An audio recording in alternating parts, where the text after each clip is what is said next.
নমস্কার বন্ধুরা, আমি আজকে আপনাদেরকে দেখাবো যে অনেক পায়রার একটা বাচ্চা ফোটে আর একটা বাচ্চার ডিম ফোটাতে পারে না, মারা যায়। বাচ্চাটা বড় হয়ে গেছে কিন্তু এখনো ডিম ফোটায়নি। এই বাচ্চাটার মুখ দেখা যাচ্ছে কিন্তু বাচ্চা বের হয়নি। হয়তো এই বাচ্চাটা না ফাটালে মারা যেতে পারে। এর আগে আমার একটা হয়েছে, তাই আপনাদের কাছে আমি দেখাচ্ছি। এই বাচ্চাটা এই দেখুন মুখ ফুটিয়েছে, এটাকে কিভাবে ছাড়াতে হবে, ছাড়িয়ে বাচ্চাটাকে সেভ করতে হবে। ঠিক আছে, সেভ করে আপনাকে দেখাচ্ছি আমি কিভাবে ছাড়াতে হয়। এটাকে একটু সেফটি হালকা একটু ভেঙে নিতে হবে, হালকা করে, খুব সেফটি এইভাবে আস্তে আস্তে, যেন না নখ লাগে।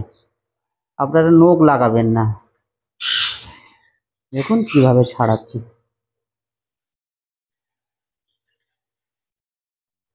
এইভাবে আস্তে আস্তে বাচ্চাটাকে রিলিভ করতে হবে। রিলিভ করলে এই বাচ্চাটা বেঁচে যাবে, নতুবা এই বাচ্চাটা মারা যাবে। আমি আপনাদেরকে দেখাচ্ছি কিভাবে বের করতে হচ্ছে। একটা বাচ্চা বড় হয়ে গেছে কিন্তু একটা ডিম এখনো পর্যন্ত ফোটায়নি। এই দেখুন বাচ্চা নড়ছে এর ভিতরে। এই দেখুন বেবি বোন, আমার হাতেই জন্ম। এই দেখুন ব্লাড, আহা, বাচ্চাটার জন্ম।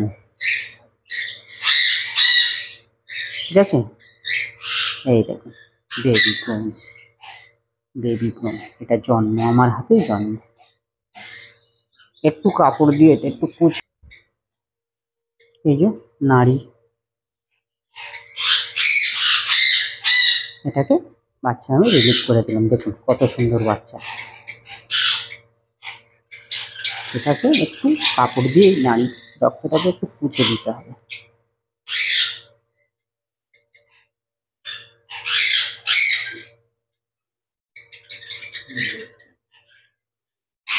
কত সুন্দর বাচ্চা, ফ্রেশ। একটু পুছে দিলাম, দিয়ে এই সরাতে রেখে দিলাম। দেখুন বাচ্চার ডিফারেন্স হয়ে গেছে। যদি ডিম থেকে না বের করা হতো তাহলে এই বাচ্চাটা মারা যেত।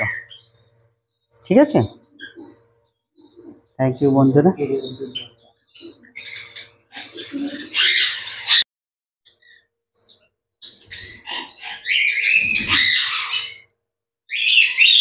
একদিনের বাচ্চা।